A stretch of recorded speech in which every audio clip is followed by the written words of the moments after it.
Okay, for those Jurassic Park lovers, we are continuing with Michael Crichton's Jurassic Park. I'm on page 16, Puntarenas, and we're just going to continue on. Remember last time we read, the little girl Tina had come screaming back to her parents, and they didn't know what was wrong with her. Okay, here we go.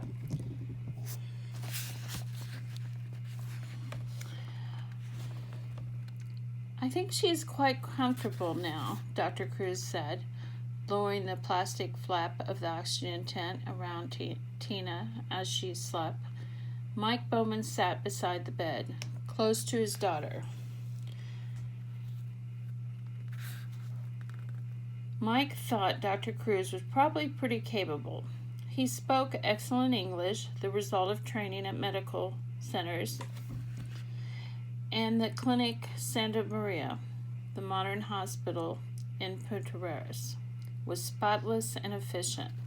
But even so, Mike Bowman felt nervous. There was no getting around the fact that his only daughter was desperately ill, and they were far from home.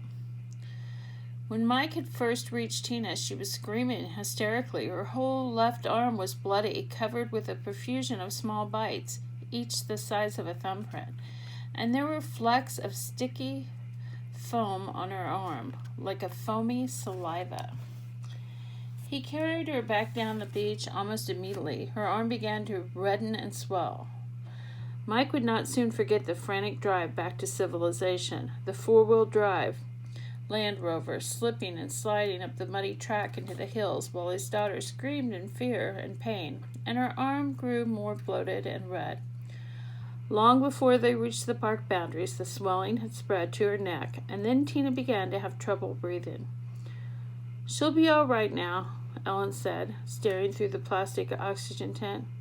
"I believe so," Dr. Cruz said. "I've given her another dose of steroids, and her breathing is much easier. And you can see the edema in her arm is greatly reduced," Mike Bowman said. "About those bites, we have no identification yet," the doctor said.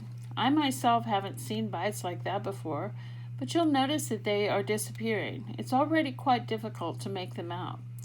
Fortunately, I have taken some photographs for reference, and I have washed your arm to collect some samples of the sticky saliva, one for analysis here and a second to send to the lab in San Jose. And the third we will keep frozen in case it is needed. Do you have the pictures she made?" "Yes," Mike Bowman said. He handed the doctor the sketch that Tina had drawn, in response to questions from the admitting officials. "This is the animal that bit her," Dr. Cruz said, looking at the picture.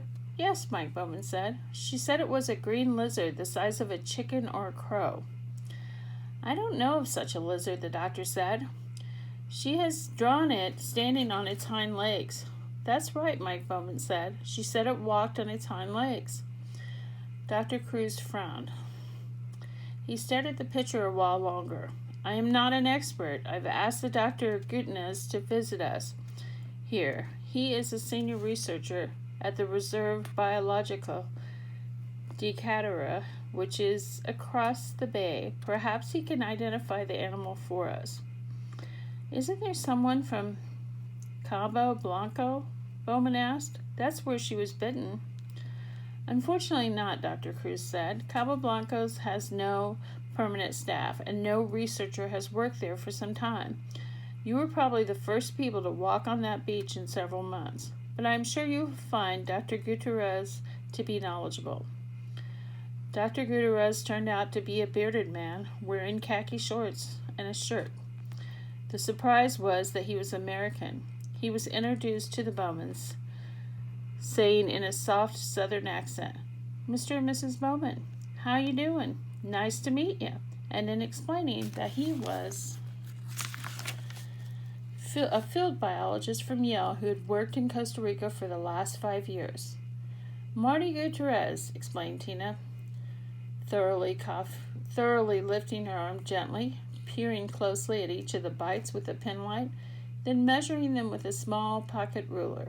After a while, Gutierrez stepped away, nodding to himself as if he understood something. He then inspected the Polaroids and asked several questions about the saliva, which Cruz told him was still being tested in the lab. Finally, he turned to Mike Bowman and his wife, waiting tensely. "I think Tina's going to be fine. I just want to be clear about a few details," he said, making notes in a precise hand.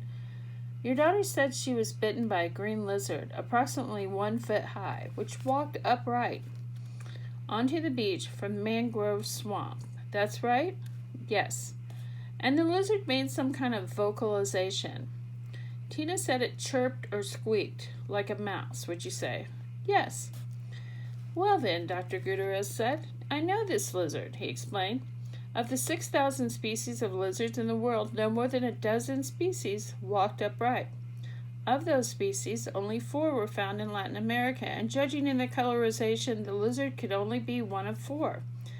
I'm sure this lizard was a Basiliscus amoratus, a striped basilisk lizard found here in Costa Rica and also in Honduras. Standing on their hind legs, they are sometimes as tall as a foot. Are they poisonous?" "No, Mrs. Bowman, not at all," Gutierrez explained. "That the swelling in Tina's arm was an allergic reaction. According to the literature, 14% of people are strongly allergic to reptiles," he said, "and your daughter seems to be one of them.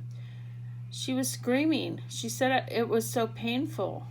"Probably it was," Gutierrez said. "Reptile saliva contains serotonin, which causes tremendous pain." He turned to Cruz. Her blood pressure came down with antihistamines. "Yes," Cruz said promptly. "Serotonin," Gutierrez said. "No question." Still, Ellen Bowman remained uneasy. "But why would a lizard bite her in the first place?" "Lizard bites are very common," Gutierrez said. "Animal handlers in the zoos get bitten all the time. And just the other day, I heard that a lizard had bitten an infant in her crib in Amaloya, about 60 miles from where you were." "So bites do occur? I'm not sure why your daughter had so many bites. What was she doing at the time?" "Nothing. She said she was sitting pretty still because she didn't want to frighten it away." "Sitting pretty still?" Gutierrez said, frowning. He shook his head. "Well, I don't think we can say exactly what happened. Wild animals are unpredictable." "And what about the foamy saliva on her arm?" Ellen said. "I keep thinking about rabies. No, Dr. Gutierrez said. "A reptile can't carry rabies, Mrs. Bowman. Your daughter has suffered an allergic reaction to the bite of a basilisk lizard. Nothing more serious." Mike Bowman then showed Gutierrez the picture that Tina had drawn. Gutierrez nodded. "I would accept this as a picture of a basilisk lizard," he said. "A few details are wrong, of course. The neck is much too long, and she has drawn the hind legs with only 3 toes instead of 5. The tail is too thick and raised too high, but otherwise this is perfectly serviceable lizard of the kind we are talking about." "But Tina specifically said the neck was long," Ellen Bowman insisted, "and she said there were 3 toes on the foot." "Tina's pretty observant," Mike Bowman said. "I'm sure she is," Gutierrez said, smiling, "but I still think your daughter was bitten by a common Basiliscus amoratus and had a severe herpetological reaction. Normal time course with medication is 12 hours. She should be just fine in the morning." In the modern laboratory in the basement of the Clinica Santa Maria, word was received that Dr. Gutierrez had identified the animal that had bitten an American child as a harmless basilisk lizard. Immediately, the analysis of the saliva was halted, even though a preliminary fractionation showed several extremely high molecular weighty proteins of unknown biological activity. But the night technician was busy, and he placed the saliva samples on the holding shelf of the refrigerator. The next morning, the day clerk checked the holding shelf against the names of discharged patients. Seeing that Bowman's Christian Ale was scheduled for discharge that morning, the clerk threw away the saliva samples. At the last moment, he noticed one sample had the red tag that meant that it was to be forwarded to the university lab in San Jose. He retrieved the test tube from the wastebasket and sent it on its way. "Go on, say thank you to Dr. Cruz," Ellen Bowman said, and pushed Tina forward. "Thank you, Dr. Cruz," Tina said. "I feel much better now." She reached up and shook the doctor's hand, and then she said, "You have a different shirt." For a moment, Dr. Cruz looked perplexed. Then he smiled. "That's right, Tina. When I work all night at the hospital, in the morning I change my shirt." "But not your tie?" "Nope, just my shirt." Ellen Bowman said, "Mike told you she's observant." "She certainly is." Dr. Cruz smiled and shook her little girl's hand gravely. "Enjoy the rest of your holiday in Costa Rica, Tina." "I will." The Bowman family had started to leave when Dr. Cruz said, "Oh, Tina, do you remember the lizard that bit you?" "Uh-huh." "You remember its feet?" "Uh-huh." "Did it have any toes?" "Yes." "How many toes did it have?" "3, she said. "How do you know?" "Because I looked," she said. "Anyway, all the birds on the beach made marks in the sand with 3 toes like this." She held up her hand, middle 3 fingers spread wide. "And the lizard made those kind of marks in the sand too?" "The lizard made marks like a bird." "Uh-huh," Tina said. "He walked like a bird too. He jerked his head like this, up and down." She took a few steps, bobbing her head. After the Bowmans had departed, Dr. Cruz decided to report this conversation to Gutierrez at the biological station. "I must admit the girl's story is puzzling," Gutierrez said. "I've been doing some checking myself. I am no longer certain she was bitten by a basilisk. Not certain at all." "Then what could it be?" "Well," Gutierrez said, "let's not speculate prematurely. By the way, have you heard of any of those lizard bites at the hospital?" "No. Why?" "Let me know, my friend, if you do." And we'll stop there.